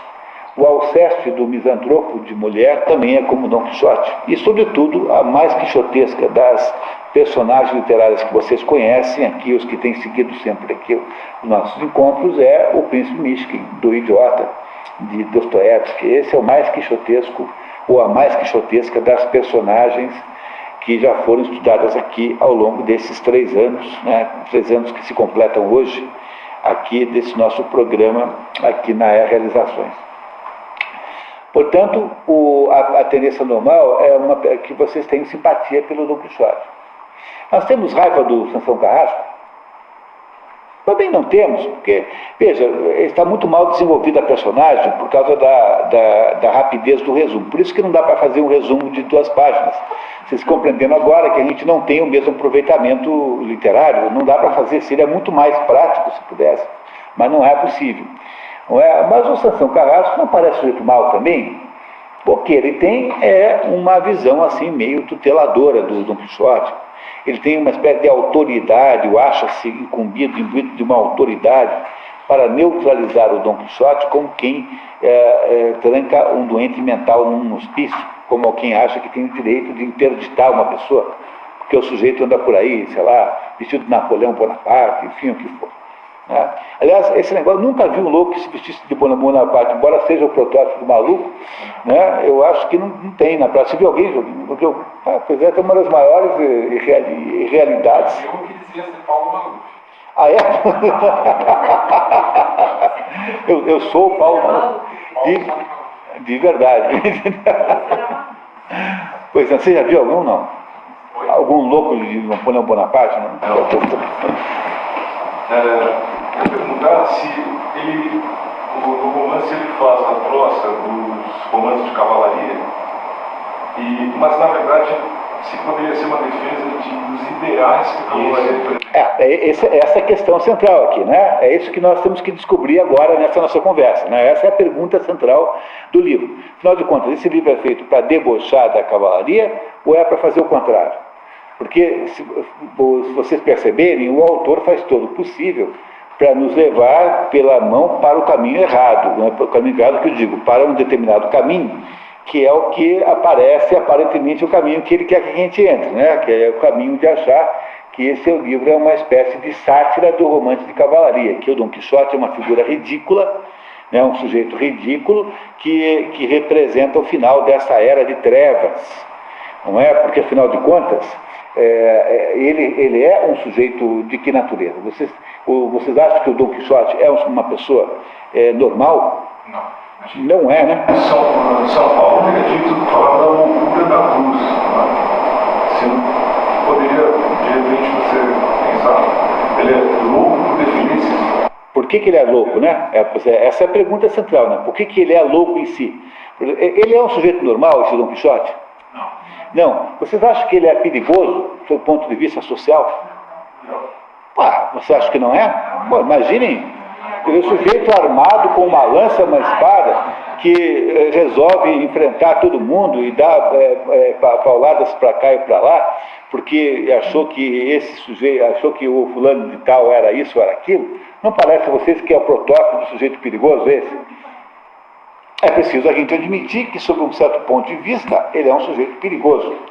E também é preciso admitir que, sob um certo ponto de vista, interná-lo, quer dizer, ou interná-lo aqui no sentido de interná-lo na sua casa, ou seja, neutralizá-lo como ação do mundo, possa ter um sentido, digamos, socialmente defensável.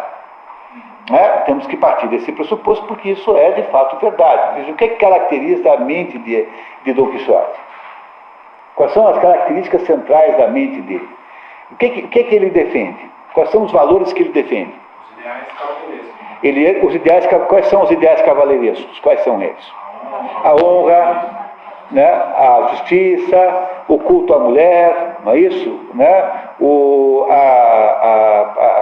apoio aos perseguidos, a defesa dos perseguidos, não é isso que ele defende? Tem alguma coisa que ele defenda que é alguma coisa, digamos assim, inadequada, ou maligna, ou má, ou ruim? Nada, né? Não é isso? Portanto, acho que nós temos que admitir que, além do fato de que ele é socialmente perigoso, de que ele, na verdade, não está defendendo nenhum ideal ruim, ele não quer fazer nada maligno. Ao contrário, ele defende aqueles ideais cavalheirescos, que são justamente os ideais que estão no seu crepúsculo. Porque aqueles ideais ali estão sendo substituídos por que ideais? Por um mundo banal, mas um mundo, sobretudo, de natureza racional, porque é o que está naquele discurso do Cônigo, que os encontra no caminho, quando o Cônigo faz uma crítica aos romances de cavalaria e diz que a verdadeira literatura devia ser de outro jeito, devia ser realista, que tinha que abandonar aquelas coisas que eram místicas e passar a ter alguma coisa realista. Reparem que, sob o ponto de vista da visão que tem Dom Quixote do mundo, ele vê tudo com ambiguidade, porque para esse mundo que está desaparecendo, que é o mundo medieval, de fato, o mundo medieval vê tudo com ambiguidade. Por que você vê com ambiguidade? Porque como o mundo medieval era um mundo, digamos assim, de natureza mística, baseado numa estruturação mística da vida humana, um mundo que faz uma época que é capaz de fazer uma catedral gótica, tem de ter uma visão mística da existência humana. Não é uma visão realista da existência humana, mas uma visão mística. Ora, se você tem, portanto, essa ambiguidade entre o mundo real, digamos, o mundo concreto material, e o mundo sagrado, o mundo espiritual que está junto dele, é óbvio que quem está imbuído da visão medieval terá que ver tudo com ambiguidade. Tudo é ambíguo, sob o ponto de vista do Dom Quixote. Tudo que ele vê tem dois sentidos. Não é? Enquanto o Sancho Panza vê apenas os carneiros, ele vê um exército. Enquanto o Sancho Panza vê apenas um moinho de vento, ele vê um gigante. Não é? É assim, todas as coisas, enquanto o Sancho Panza vê apenas uma bacia de barbeiro, ele vê o elmo de Mambrino. Há uma ambiguidade em tudo aquilo que ele vê, ambiguidade essa que o Sancho Panza não tem. Nunca o Sancho Panza é capaz de ver nada, apesar de que na segunda parte, de alguma maneira, o Sancho Panza adquire também um pouco dessa ambiguidade. Na segunda parte, ele fica um pouco ambíguo também. Mas na primeira parte, o Sancho Panza é claramente alguma pessoa que representa, né, é um indivíduo que representa, digamos, uma quebra naquela dupla visão, quebra naquela invisibilidade dupla, como se de vez em quando ele caísse na visão, digamos, aparente das coisas, enquanto na maior parte do tempo ele, Dom Quixote, está numa visão simbólica das coisas. Ele vê as coisas no sentido, no sentido escondido do que não tem ali. Ora, o que se está colocando aqui qual é, afinal de contas, a ideia central desse combate, desse conflito que há entre Dom Quixote e Sansão Carrasco? É a substituição do modelo, digamos, cosmológico medieval pelo modelo cosmológico renascentista. O Sansão Carrasco representa o modelo renascentista, o modelo racional, universitário, acadêmico, aquele que vê as coisas como pão, pão, queijo, queijo, que vê apenas a aparência das coisas, que não se deixa ludibriar por misticismos, que irá, na medida do possível, e irá de fato fazer isso um pouquinho à frente, retirar qualquer espécie de componente espiritual da perspectiva de conhecimento humano. Não é isso que faz o Sansão Carrasco? O Sansão Carrasco irá produzir aquela ideia da racionalidade pura e simples, que é isso que Dom Quixote não tem, porque ele é um ser profundamente irracional sob o ponto de vista até mesmo do Sancho Panza, que é um pobre coitado, né? Até mesmo sob o ponto de vista do Sancho Panza, ele parece completamente louco. Não é isso? Não parece a vocês que o que está aqui em conflito são dois modelos cosmológicos diferentes que estão sendo aqui confrontados? O modelo cosmológico medieval e o modelo cosmológico moderno, renascentista. Dom Quixote está certo ou está errado, afinal de contas?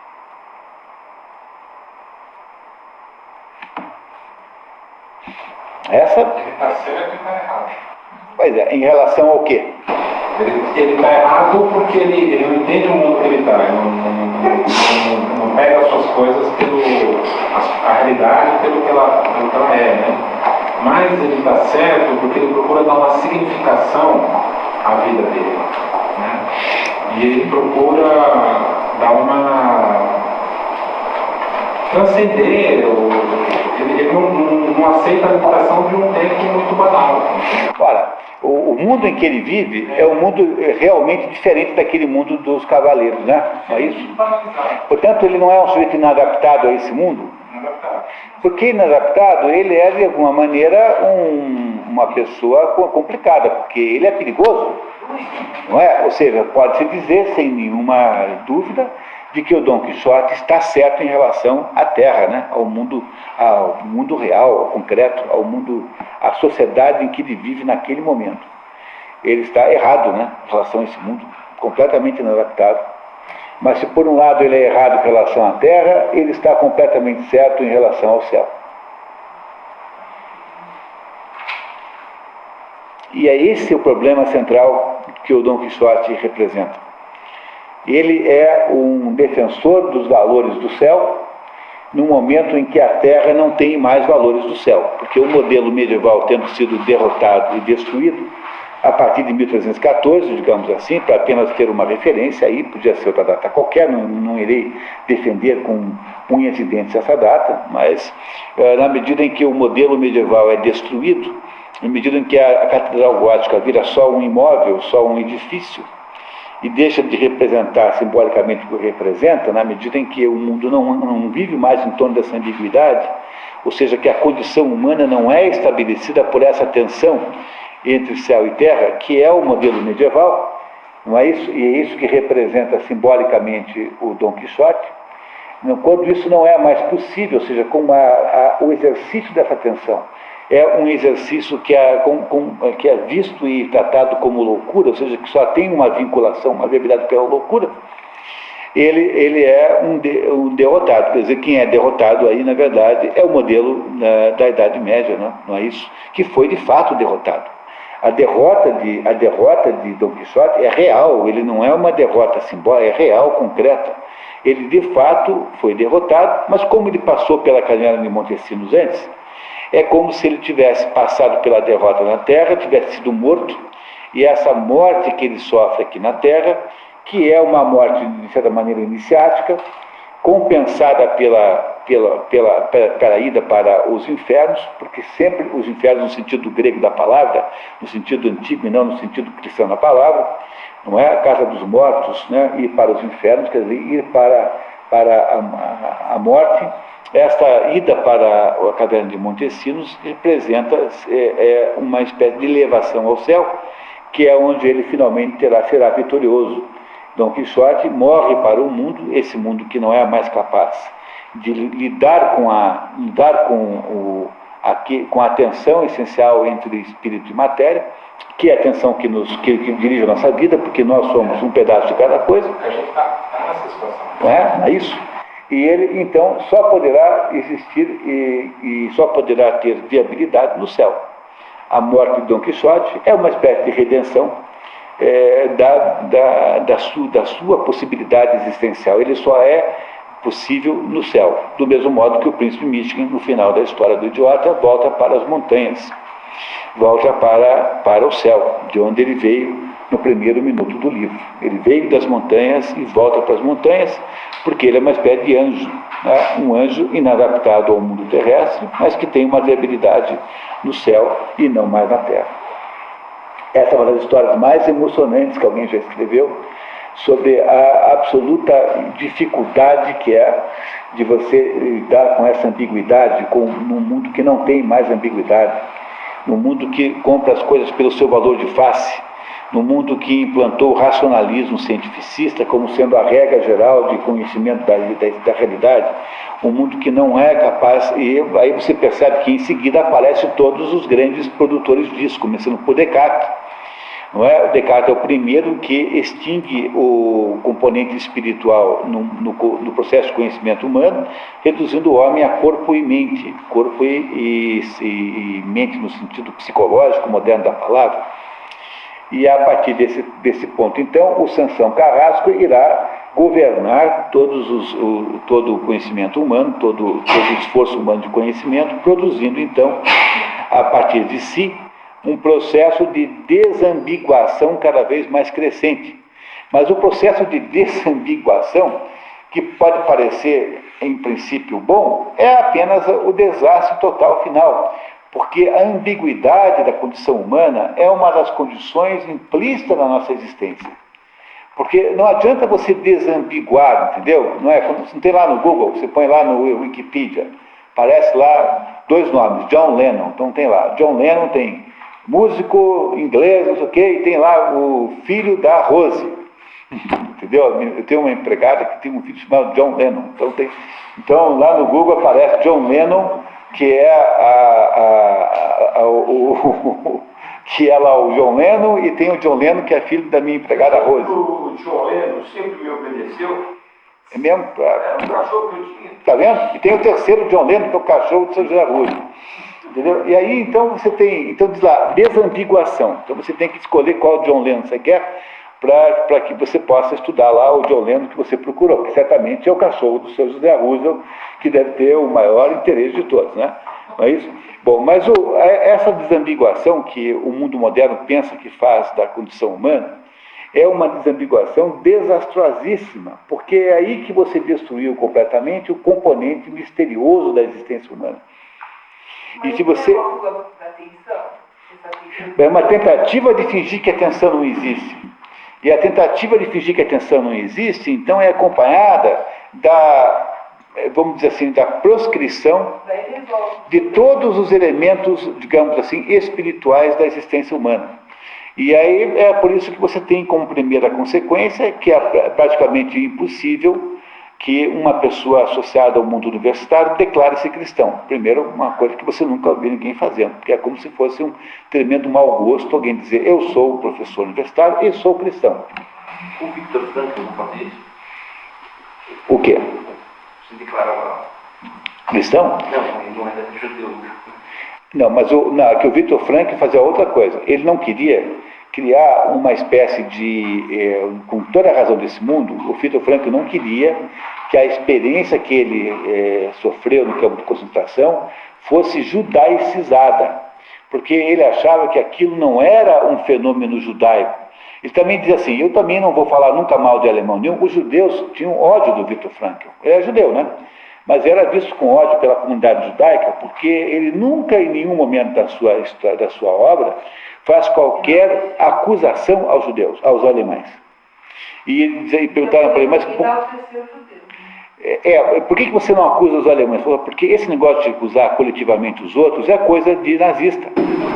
Mesmo porque quando estava no campo de concentração, ele fala que muitos judeus ajudavam os alemães a castigar e havia alemães, guardas do lado do campo de concentração, que davam sua comida para os prisioneiros. Quer dizer, ele não queria de modo nenhum criar uma espécie de mecanismo judaico nesse negócio, uma coisa assim que é judeus contra alemães. Ele não queria que esse assunto fosse um assunto restrito a um episódio da vida dos judeus. É por isso que ele não queria entrar nesse assunto, mas não é porque ele fosse ateu, de modo nenhum, não era. Mas ao contrário, o Viktor Frankl está dizendo para você o contrário, dizendo que no fundo o sentido da sua vida tem que estar acima de você e fora de você, tem que ser, portanto, natureza espiritual. Ele era um da universidade. Mas é que quando eu digo assim que não tem, eu estou exagerando um pouquinho, porque é um pouco, às vezes eu faço alguma simplificação, digamos, exagerada. É claro que tem aí 10% de gente de primeira, né? Gente que tem isso. Mas o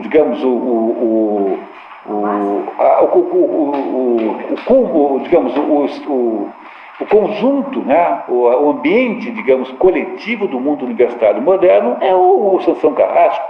Quer dizer, é alguém que irá depois procurar as luzes na própria humanidade, que irá tentar encontrar dentro da própria humanidade as luzes para entender o mundo.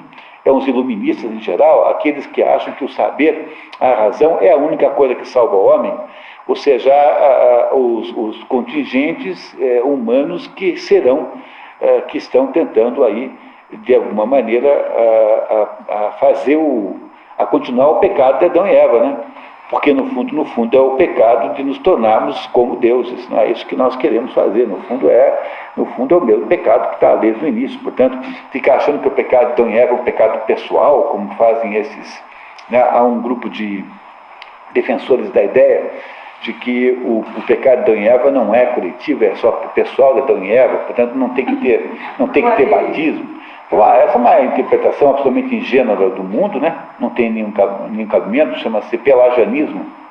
Pelagianismo é o nome da doutrina de um certo Pelágios, que achava que o pecado original não era da humanidade, é de Adão e Eva só, mas pelo amor de Deus, não entendeu nada, eles não tem, é só olhar para si próprio para entender o que é pecado original. Tá? A gente comete todo dia 30 vezes. Qualquer pessoa comete todo dia 20 vezes o pecado original, no sentido cristão da palavra, judaico-cristão.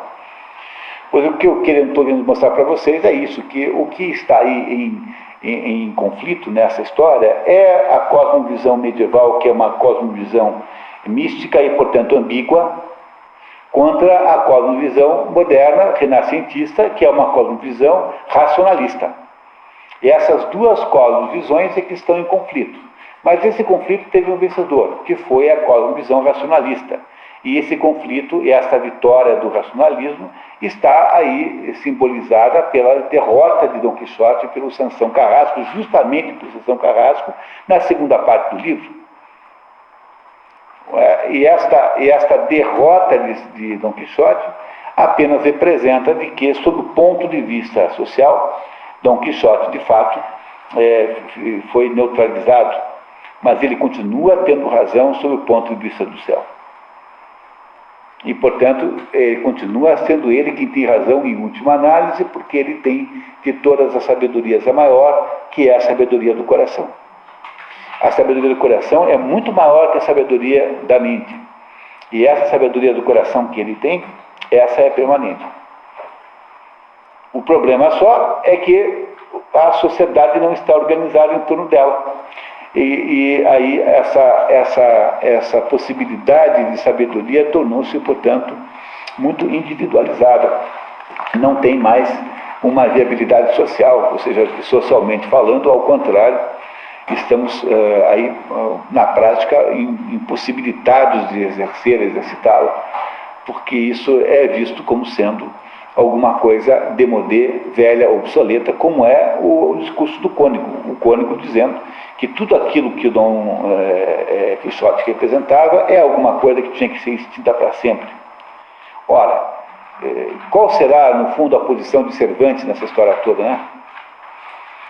Não é? O que é que Cervantes... Vocês acham que o Cervantes está debochando da cavalaria? Ou está querendo nos contar essa triste história deste drama, né? Deste drama de inviabilidade que nasceu aí com o advento do mundo moderno renascentista?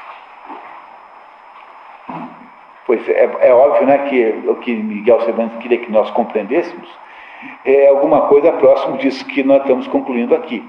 Ou seja, Miguel Cervantes não escreveu esse livro para fazer deboche, para fazer piada com relação ao mundo da cavalaria, embora ele comece assim, porque no fundo ele quer nos enganar um pouquinho também. Ele precisa nos fazer passar por essa experiência jocosa, humorística, de ver o homem como um palhaço, não é? Por ele é uma espécie de palhaço no início. Depois, na medida em que ele vai se despalhaçando, vai se transformando uma vítima trágica. Não é? É como se a gente fosse aos pouquinhos acordando do humorismo da vida para a percepção da amargura central da condição humana que representa a inadequação do espírito nesse mundo moderno. A impossibilidade de casar o espírito com a mente humana, que é a característica do mundo moderno, representada então pelo advento do pensador moderno, que é o Sansão Carrasco, que é o universitário moderno, que é desde então quem manda no mundo e quem estabeleceu as regras a partir das quais o mundo inteiro foi montado daí para frente. O resultado que nós temos hoje, o mundo em que nós vivemos, é fruto direto desta guerra perdida, representada por essa batalha entre Dom Quixote e Sansão Carrasco. Esse mundo que nós temos, isso é o conjunto de escombros em que se transformou o processo a partir da destruição da cosmovisão medieval, que é uma cosmovisão que o renascentismo, a Renascença não parou de difamar, não é? O tempo todo. Haverá alguma época mais difamada, caluniada, do que a Idade Média? Não há livro de história que não comece dizendo que é a época das trevas, não sei o quê. Basta você entrar numa catedral gótica, na França, pode entrar também na Catedral de Colônia, qualquer catedral gótica, qualquer experiência de entrar lá e você realmente apreciar aquilo com a alma, com o coração, mostra para você que uma sociedade, uma época capaz de produzir aquilo, não pode, de modo nenhum, ser chamada de bárbara. Há muito menos barbarismo nisso do que em qualquer outra circunstância do mundo moderno. E é esse o problema, a tragédia do mundo moderno que Dom Quixote está nos revelando. Dom Quixote é a tragédia da humanidade moderna que foi dominada pela perspectiva racionalista de Sansão Carrasco. Como essa perspectiva racionalista acabou gerando um sucesso econômico indiscutível, então ela é reforçada, né, por esse testemunho material. Mas esse sucesso econômico é decorrência direta dessa perspectiva racionalista? De certa maneira né? Porque embora a tecnologia e a ciência não estejam necessariamente associadas, né, e nunca foi assim historicamente, você tem um mundo moderno baseado na perspectiva científica. Não é? Mais ou menos é essa a perspectiva moderna, né? Utilitarista, no sentido de produzir coisas, né? Nenhuma outra época da humanidade produziu coisas tão bem como se produzem hoje. O mundo, do ponto de vista econômico, é um sucesso impressionante. Mas dividir um pouco, né? Fica mais na mão de menos pessoas. Até que divide, porque é impossível não dividir por causa da própria dinâmica do mercado, né? Até que divide. Por exemplo, se o Brasil tivesse metade da população... Mas divide não pelo coração, não divide assim. Assim, mas aí... Por isso que é interior, né? É isso mesmo. O interior e o divino estão juntos, o exterior e as riquezas aí materiais não. Porque é aquela diferença entre o sujeito que faz dieta, faz jejum, para fazer um sacrifício espiritual, e o sujeito que faz jejum para ficar mais bonito, mais marombado e tal, entendeu? Para poder ir para as baladas, para fazer mais sucesso. Entendeu? Eu assim, tipicamente, o meu cargo. Entenderam o problema do negócio? Quer dizer, o mundo moderno é um mundo materializado, materializou-se. É um mundo material, concreto, né? Material. E esse processo começa justamente com a destruição do modelo da cosmovisão medieval.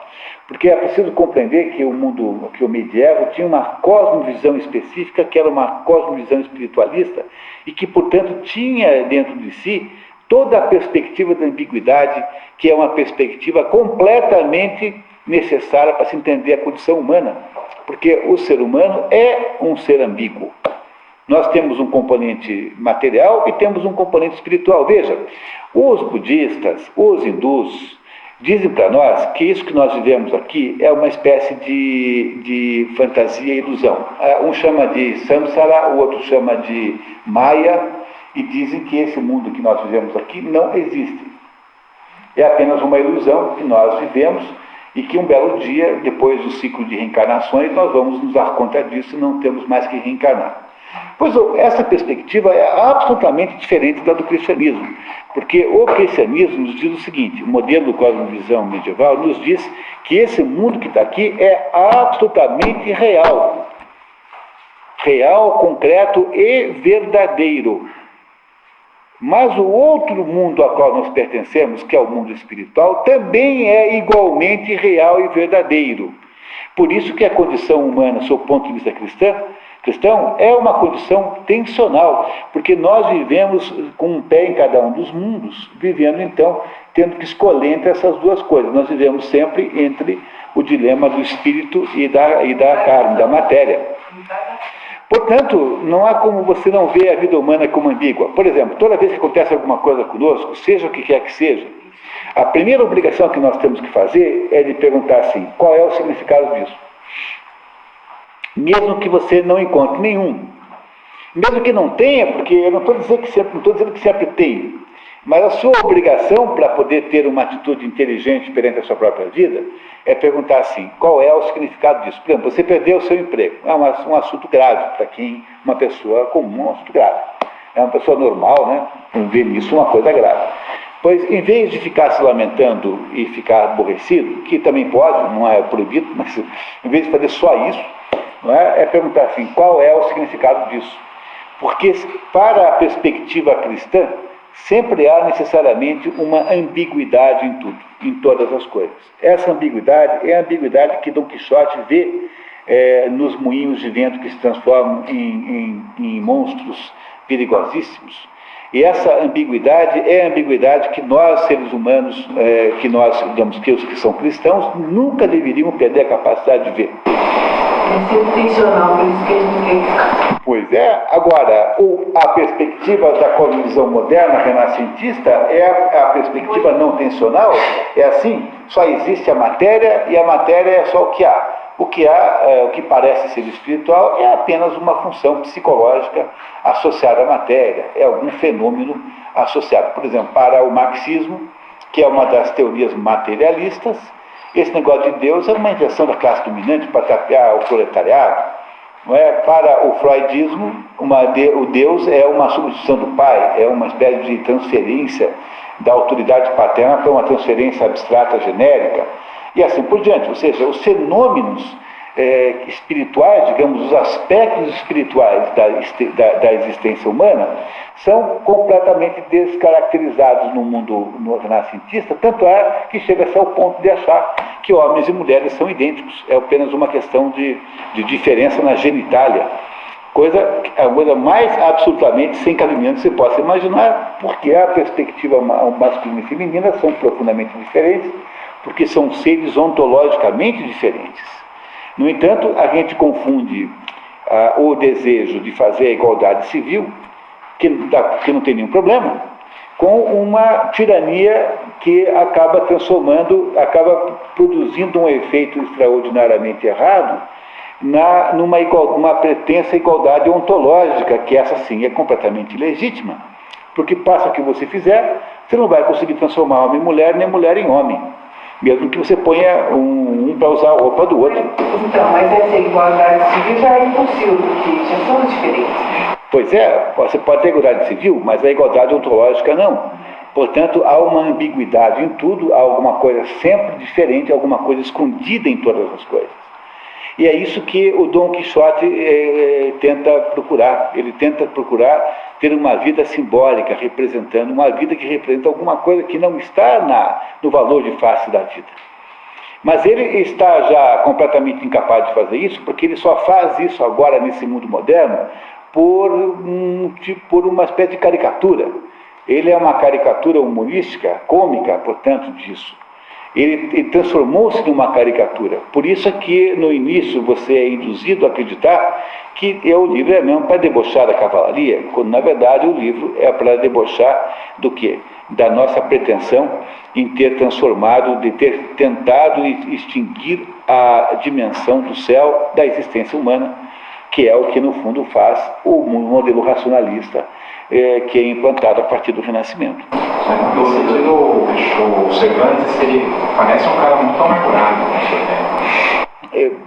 seguramente é, né? Muito crítico. Seguramente é alguém que viu a vida sair a vida decepcioná-lo profundamente, né? É aquela pessoa que tem a experiência da decepção com a existência concreta real em torno, né? Não é o inadaptado ontológico, aquele sujeito que não consegue aceitar determinadas coisas porque o mundo lhe parece insuportável sobre alguns aspectos. E esse mundo que lhe parece insuportável sobre alguns aspectos, né? Por isso que eu digo para vocês que a gente tem que ler o Rinoceronte e o Inimigo do Povo juntos, faremos isso ano que vem, em que vocês perceberão que o herói do Rinoceronte é um profundo, aquela personagem literária que tem saudade de alguma coisa. O que caracteriza o Dom Quixote? Ele tem saudades e nostalgia de alguma coisa que se perdeu. E essa saudade que ele procura reviver, mas só consegue fazer caricaturalmente, é a saudade do paraíso. O paraíso que é representado por aqueles valores cavaleirescos que ele procura ressuscitar, porém só o faz por caricatura. Daí a sua inviabilidade social. E é esta saudade que o Simão Carrasco não tem, porque o Simão Carrasco está convicto de que ele abriu o admirável mundo novo. E que ali há um mundo novo, completamente novo, em que o homem foi reengenheirado, há um mundo novo, novo homem que irá presidir agora a existência humana, a sociedade humana, sem essas poluições misticistas, que eram a marca da cosmovisão da Idade Média, da cosmovisão medieval.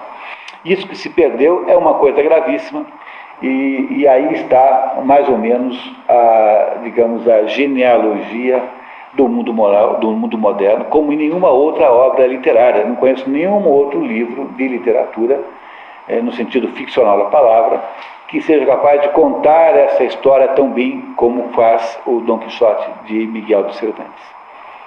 Pois vocês não perderam a chance de ler esse negócio. Vocês seguramente vão gostar muito. Sobretudo agora, o tamanho do livro fica menos importante, porque como vocês têm pelo menos um determinado, digamos, uma certa unidade na obra, é mais fácil de ler agora do que antes, do que do zero. Não é? Acho que... Pode voltar que eu vou ler todo dia o livro. Tá bom, então fica com essa missão de trabalho de férias, de ler o livro todo aí. Pode deixar comigo. Né? Eu queria muito agradecer, então, o nosso último dia, né, de 2009, agradecer a vocês que prestigiaram o curso, muito obrigado. Fico muito honrado com a sua presença. Ano que vem começamos um pouco tarde, mas começamos firmes. Em janeiro, na segunda quinzena, vamos fazer um grupo de férias segue para vocês depois um e-mail da República de Platão. Vamos ler a República de Platão em 2 semanas, 10 noites seguidas, 3 horas e meia por noite. Segunda quinzena de janeiro, vai para vocês depois um marketing eletrônico disso. E em março começamos então a todo vapor. Muito obrigado então, né? Agradecer aqui a equipe da sempre muito gentil e competente. E até lá, né? Até lá, muito obrigado.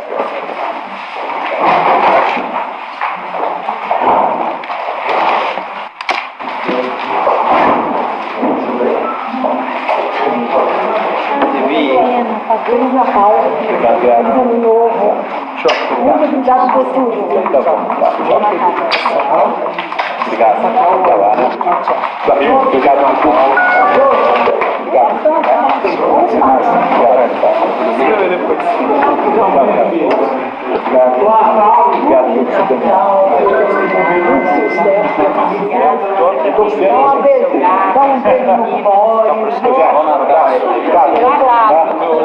Marcelo, um abraço. Tchau.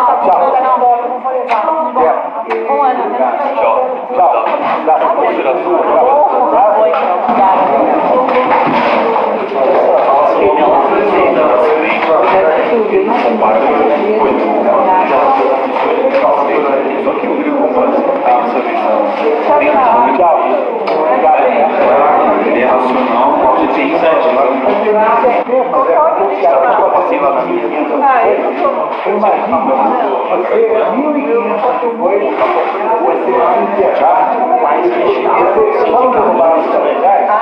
Porque eu acho que a igreja já tinha recurso para feito isso. O sujeito julga e ele entende o que aconteceu 1.500 anos aquilo que é fascista. Então, você vê, quanto o prédio moderno tem que sair por aqui em São Paulo, tem todos os lugares, tem colunas gregas na Esse é o seu nome? É a mesma coisa. Então o sujeito não tem ideia do que é aquilo, ele acha que é histórico, um ônibus, um negócio assim, tipo decoração, você fizeram uma coisa da mesma coisa. Não tem, quer dizer, o modelo medieval como mais extremamente bom. O modelo renascentista não é fascista só. É muito investimento, pouco giro. É muito diferente, tem que ter uma cidade enorme. Para vocês ficarem, porque eles estão de calçado maior.